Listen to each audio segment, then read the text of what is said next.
नमस्कार मेरे प्यारे बच्चों, कैसे हैं आप सभी। तो भाई 23 अगस्त का वो दिन, भारत के इतिहास में सुनहरे अक्षरों में लिखे जाने वाली एक और तारीख, जब चंद्रयान 3 लैंड हो चुका है चंद्रमा पर।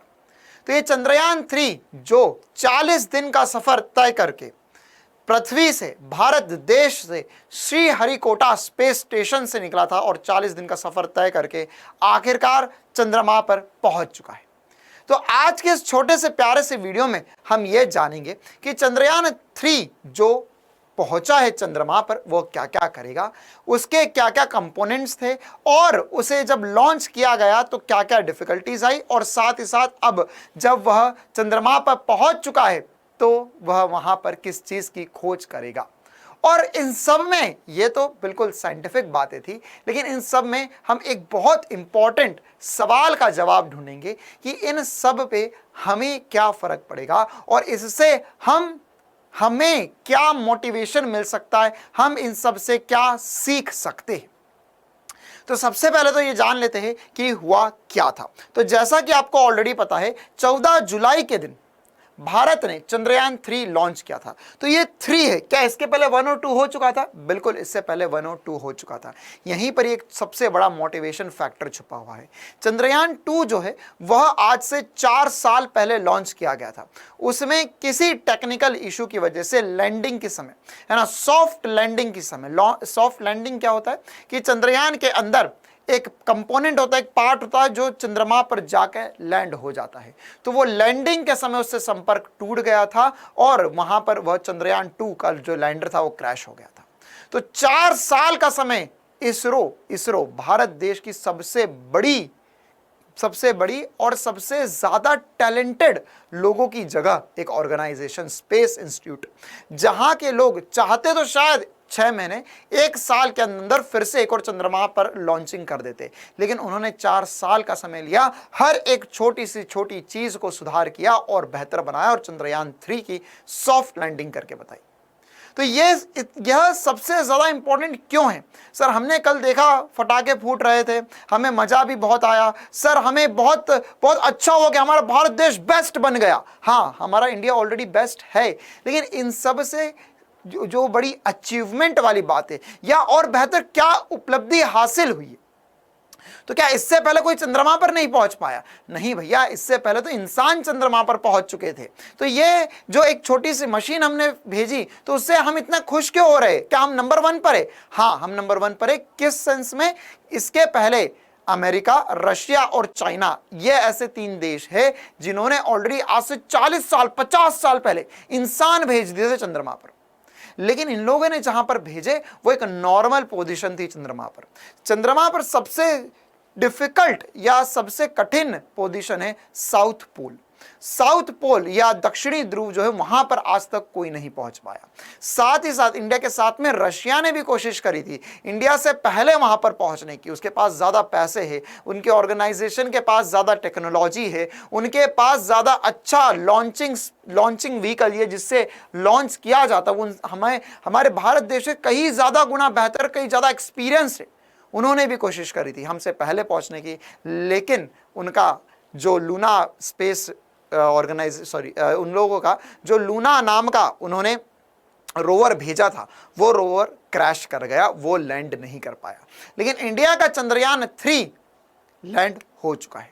तो इससे एक और बात सीखने को मिलती है ना, इसमें क्या मोटिवेशन, जो मेन मोटिवेशन फैक्टर्स है वो हमारे लिए बहुत ज्यादा जरूरी है। क्या कि अगर हमारे सामने, हमारे अगेंस्ट कोई बहुत बड़ा आदमी भी खड़ा हो, और या ऐसा लग रहा है आपको, स्पेशली मैं ये बात करना चाहूंगा नीट वाले बच्चों से, या जो बच्चे कॉम्पिटिटिव एग्जाम की तैयारी कर रहे हैं, कि अगर आपको कभी भी ऐसा लगता है कि आपके साथ में ऐसा कोई है, आपके सामने जो दूसरा बच्चा आपको दिखाई दे रहा है या कोई और कंपटीशन वाला दिखाई दे रहा है कि यार ये कितना भयंकर पढ़ रहा है, इसने तो ऑलरेडी 2-2, 3-3 साल से पढ़ाई कर रखी है, तो क्या मैं इससे बेहतर कर सकता हूं?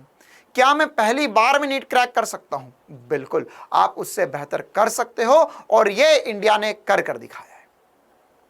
अब इसमें कुछ छोटी छोटी साइंटिफिक बातें कर लेते हैं, है ना। इंडिया ने जो स्पेस प्रोग्राम था, है ना, जो इसरो ने ये जो चंद्रयान 3 लॉन्च किया है, इसके अंदर क्या क्या भेजा है? तो इसके अंदर 3 कंपोनेंट भेजे। एक तो चंद्रमा के आसपास सैटेलाइट घुमा रहा है, एक उपग्रह घूम रहा है, जो चंद्रयान 2 का भी ऑलरेडी है, वहां पर चंद्रमा के आसपास सैटेलाइट घूम रही है। अब इसमें सबसे इंपॉर्टेंट सी बात है ये लैंडर जो कल लैंड हुआ है चंद्रमा की सतह पर। अब ये इंपॉर्टेंट क्यों है? क्योंकि चंद्रमा की सतह ऐसा नॉर्मल नहीं कि हमारी पृथ्वी की जैसी सतह है, वहां पर ग्रेविटी भी कम है। दूसरी बात वहां पर सतह पर क्रेटर्स, या आप ऐसा मान सकते हो कि सतह उबड़ खाबड़ बहुत ज्यादा है ना। ऐसे समतल सतह ढूंढ पाना लैंडिंग के लिए वो बहुत मुश्किल था। यहां से पृथ्वी से वो ढूंढी गई, स्पॉट देखा गया और वहां पे लैंड किया गया। अब यह लैंडर के अंदर एक रोवर भी भेजा गया है ना। रशिया वालों ने केवल लैंडर भेजा था, उन्होंने साथ में रोवर नहीं भेजा था। मतलब उनके ये केवल जाता, लैंड होता और यहां से एक ड्रिल करता, और ड्रिल करने के बाद में वो उसके अंदर जो मिट्टी है, चंद्रमा की मिट्टी, उस पर कुछ टेस्ट करता। लेकिन इंडिया वालों ने जो भेजा है उसका सबसे इंपॉर्टेंट काम क्या, सबसे ज्यादा इंपॉर्टेंट काम है कि यहां पर ये जो लैंडर गया उसके साथ में एक छोटा सा रोवर भी रहेगा। ये रोवर जो है बेटा, ये रोवर जो है, रोवर के अंदर कुछ मशीन्स लगी हुई है और इसके अंदर 2 से 3 प्रकार की टेस्टिंग इक्विपमेंट्स लगे हुए। तो ये क्या क्या टेस्ट करेंगे ना, तो इसके अंदर 2 प्रकार के सबसे इंपॉर्टेंट टेस्ट होने वाले हैं। एक है रोवर के अंदर ही अल्फा पार्टिकल एक्सरे स्पेक्ट्रोमीटर, और एक है लेजर इंड्यूस ब्रेकडाउन स्पेक्ट्रोमीटर। ये क्या करेंगे? ये दोनों वहां पर जो मिट्टी है उस मिट्टी की जांच करेंगे। उस मिट्टी के अंदर कौन कौन से कंपोजिशन है, मतलब वो मिट्टी किस किस चीज की मिलकर बनी है। क्या वहां पर हमने पता किया सर वहां पर पानी है, तो वो पानी जो है या जो वहां पे बर्फ है वो कितने टेम्परेचर पे है, और क्या हम उसको वहां पर ऑक्सीजन या हाइड्रोजन निकालने में हम उस पानी की मदद कर सकते हैं। साथ ही साथ उस मिट्टी के अंदर और कौन कौन से एलिमेंट है, और कौन कौन से एलिमेंट जैसे मैग्नीशियम है क्या, वहां पे कॉपर है क्या, और क्या क्या अवेलेबल है वहां पर, यह सब कुछ जांचा जाएगा। साथ ही साथ ये सब कुछ जो हम करेंगे इसका क्या इंपॉर्टेंस है, इससे क्या मिलेगा। तो देखो इसमें क्या इंपॉर्टेंट है, सबसे पहली बात तो ये सारी दुनिया को हम सिखाएंगे कि भैया चंद्रमा के साउथ पोल पे क्या क्या है। और आने वाले भविष्य में अगर मान के चलो कि इंसान ने चाहा कि क्या चंद्रमा पर जाकर रहा जा सकता है, तो वह हो सकता है या नहीं हो सकता, वो भी इस टेस्ट से पता चलेगा कि वहां पर क्या क्या अवेलेबल है। इसके अलावा चंद्रमा के आसपास जो सैटेलाइट घूम रही है वो दूसरे, देखो अगर मैं पृथ्वी से किसी ग्रह को देख रहा हूं तो हो सकता है कि वो दिखाई दे या क्लैरिटी हो या ना हो, लेकिन चंद्रमा के आसपास जो सैटेलाइट घूम रहे वो और दूर देख पाएंगे और दूसरे ग्रहों की जानकारी हम तक पहुंचा पाएंगे।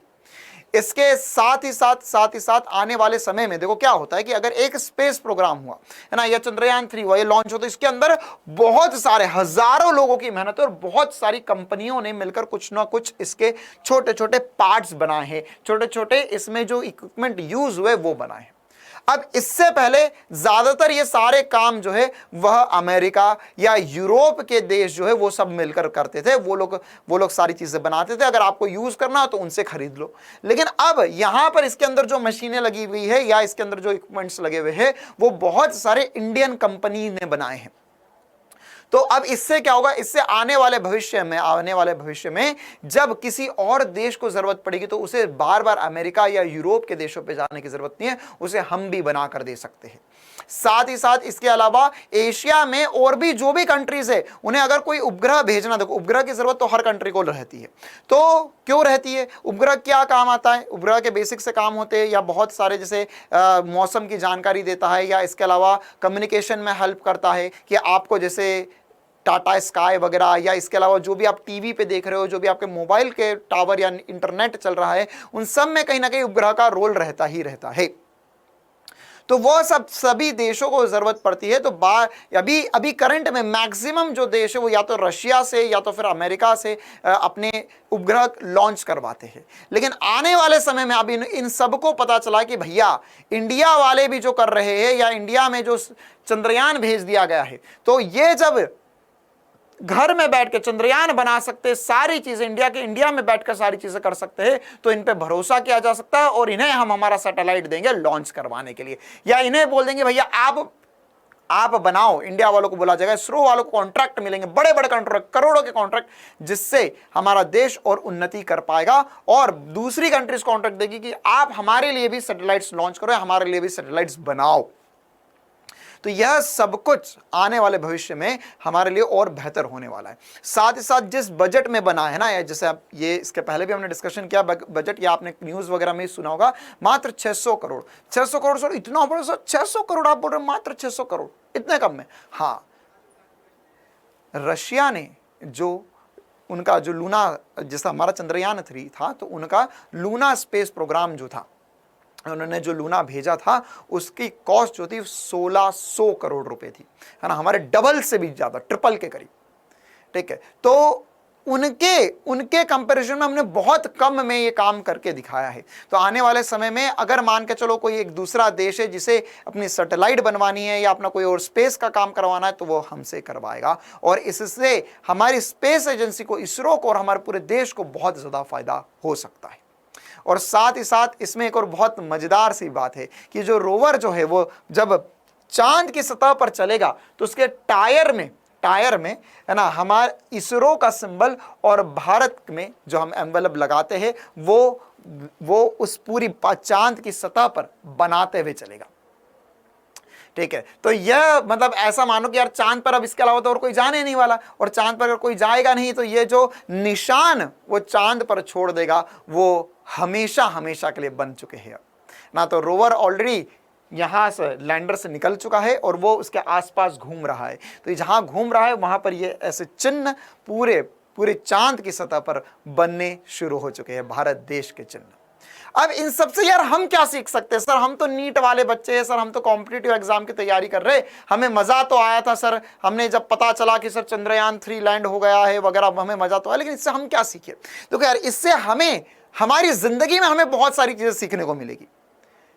सबसे पहली बात जो मैंने बताई थी, जो मोटिवेशन हमें मिलना चाहिए कि यार अगर कोई एक बहुत बड़ी ऑर्गेनाइजेशन जिसमें बहुत ज्यादा इंटेलिजेंट लोग बैठे हुए हैं, अगर वो भी किसी काम में फेल हो सकते हैं और अपना 100% देकर उसी काम को और बेहतर कर सकते हैं, तो यार हम तो नीट के एग्जाम की तैयारी कर रहे हैं, नीट के एग्जाम की तैयारी कर रहे हैं। ये एग्जाम की तैयारी तो लाखों बच्चे करते हैं और हजारों बच्चे नीट क्वालिफाई करते हैं। हमसे पहले भी हम हजारों बच्चों ने क्वालिफाई किया, हमारे बाद भी हजारों बच्चे क्वालिफाई करेंगे, हमारे साथ भी हजारों बच्चे क्वालिफाई करेंगे। तो क्या हम नहीं कर सकते? क्या हुआ अगर तैयारी के दौरान कुछ टेस्ट हमने दिए तो हम उन टेस्ट में कम नंबर लेकर आए? या क्या हुआ कि अगर हम कुछ दिन पढ़ रहे तो कुछ दिन हमारे बेकार चले गए, या कुछ दिनों हमारी पढ़ाई ठीक से नहीं हो पाई, लेकिन अगर हम सतत रूप से मेहनत करते रहेंगे तो हम भी एक बहुत बड़ा टारगेट, है ना। और यार नीट अगर लाखों बच्चों ने कर लिया आज से पहले तक, तो कोई बहुत बड़ा टारगेट नहीं, बड़ा टारगेट तो ये था जो आज तक दुनिया में कोई नहीं कर पाया। वो अगर कुछ लोग करके दिखा सकते तो हम क्यों नहीं कर सकते? और अगर हम ये करके दिखाते हैं तो हमारे घर में भी जब नीट का एग्जाम होगा, जब नीट का रिजल्ट आएगा, तो हमारी दुनिया में भी, है ना, ये जो चंद्रयान 3 लॉन्च हुआ तो उससे पूरी दुनिया में उत्साह का माहौल था, स्पेशली भारत देश में, और दूसरे देश वाले भी काफी खुश है ना, बाहर की कंट्रीज भी काफी खुश है कि यार इंडिया ने भी बहुत बड़ा कदम उठाया है और बहुत बड़ा करिश्मा करके दिखाया है। तो हमारी दुनिया क्या है? हमारी दुनिया हमारा परिवार है, हमारे घर वाले हैं, हमारे आसपास हमारे दोस्त, हम जिस जगह रहते वो हमारी दुनिया है, जो लोग हमें जानते वो हमारी दुनिया है। तो जिस दिन नीट का एग्जाम देकर आओ, जिस दिन नीट का रिजल्ट आए, आप नीट की तैयारी कर रहे हो, जेईई की तैयारी कर रहे हो, कोई भी कॉम्पिटिटिव एग्जाम की तैयारी कर रहे हो, तो अगर आप भी नीट का एग्जाम क्वालिफाई करते हो, जेईई का एग्जाम क्वालिफाई करते हो, और आप एक बढ़िया कॉलेज में अपनी सीट पक्की करते हो, आप एम्स जाते हो, आईआईटी जाते हो, तो उस दिन भी उत्सव का माहौल होगा, और वो आपकी दुनिया में उत्सव का माहौल होगा। उस दिन भी पटाखे फूटेंगे, और वो मौका आप दे सकते हो, आप वो मौका दे सकते हो अपने पूरे घर वालों को, अपनी पूरी दुनिया को, अपने आसपास जो है उन सब को ये मौका दे सकते हो, है ना। इससे पहले भी कुछ लोग कह रहे थे कि यार क्या कर लिया ये चंद्रयान पहुंचाकर, है ना, 600 करोड़ बर्बाद कर दिए। तो मुझे उम्मीद है कि ये वाला वीडियो आप उन लोगों तक जरूर पहुंचाओगे जो लोग कह रहे हैं कि यार 600 करोड़ बर्बाद कर दिए। 600 करोड़ बर्बाद नहीं करे हैं, ये 600 करोड़ बर्बाद नहीं करे ना। ये ऐसे ही कुछ बातें कि आपको बोला जाता है क्या कर लिया नीट या जेईई के लिए पढ़कर, क्या कर लिया नीट और जेईई के लिए पढ़कर, क्वालिफाई तो हुआ नहीं तुम्हारा, या नंबर तो आए नहीं तुम्हारे, तो इससे क्या फायदा? इससे अभी फायदा नजर नहीं आएगा। अगर मान के चलो आपने एक बार आपका अटेम्प्ट सक्सेसफुल नहीं हो, लेकिन अगली बार अगर आप नीट क्वालिफाई करते हो, जेईई क्वालिफाई करते हो, तब उन सभी मुंह पर तमाचा होगा जो सब बोल रहे थे कि क्या कर लिया इसमें। तो हम भी करके दिखा सकते हैं, और भले ही कुछ दिक्कतें हमारे जीवन में भी आएंगी, लेकिन हम भी एक बढ़िया कॉलेज की सीट पक्की कर सकते हैं और उन सब लोगों को करके दिखा सकते हैं या बता सकते हैं कि यार अगर इस दुनिया में कोई कर सकता है तो वो हम हैं, वरना इस दुनिया में और कोई इस चीज को नहीं कर सकता। और अपने दिल में, अपने दिमाग में एक बात फिट करके रखो यार कि अगर आप जो कर रहे हो इस दुनिया में अगर और कोई कर सकता है तो आप क्यों नहीं कर सकते, और अगर वो चीज आप नहीं कर सकते तो इस दुनिया में और कोई नहीं करने के लायक होना चाहिए। तो ये छोटा सा प्यारा सा वीडियो हम यहीं एंड करते हैं। मुझे उम्मीद है जितनी सारी बातें मैंने आपको दिखाई, और जो मोटिवेशन हमें लेना चाहिए यहां से, जो मोटिवेशन हमें लेना चाहिए इसरो से, मोटिवेशन लेना चाहिए, जो मोटिवेशन इंडिया से हमें लेना चाहिए, वो आप तक जरूर पहुंचेगा। और ये वीडियो आप अपने उन दोस्तों तक भी पहुंचाओगे, उन सबको सब तक पहुंचाओगे जो ये बोल रहे थे कि क्या हो गया चंद्रयान 3 से, या क्या तुम कर सकते हो। तो इसका जवाब मुझे इस वीडियो के कमेंट में जरूर देना। जय हिंद, जय भारत।